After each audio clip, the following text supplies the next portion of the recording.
How to create account in Binance app. Hi everyone, welcome back to our channel, The Solution Guy. So in today's video, I will simply guide you on how you can actually create an account on the Binance application. So just make sure to watch this video till the end. So if you want to create account in the Binance application, it's actually very simple. First of all, make sure that you've downloaded the Binance application from your respective app store.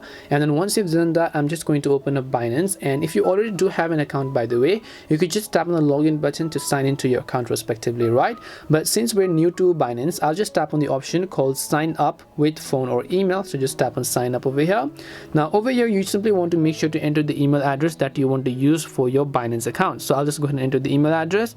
Then I'll make sure to choose a password for myself. So once I choose my personal email and a password I want to use, agree to the terms and conditions here. Once you agree to the terms and conditions, tap on create personal account button, which is right over here.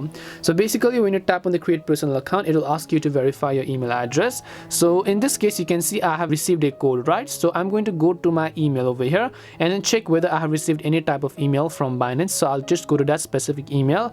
I'll just go ahead and then go to all inboxes, try to refresh it a couple of times and then see if I've actually received any type of code from Binance. So as you can see at the very top, I have received a registration code. I'm just going to go ahead and then simply copy the code over here. Then once I copy the code, I'm going to come back. Then I'm going to come back and then paste it. Then I'm going to tap on the submit button over here.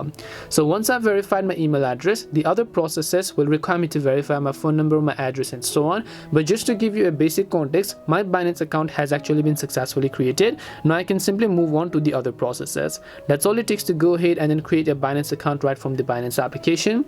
We hope the video was really helpful, and if it did help you, then make sure to leave a like and subscribe to the channel. And if you have got any questions, feel free to leave them down. Thank you very much for watching and see you in the next video.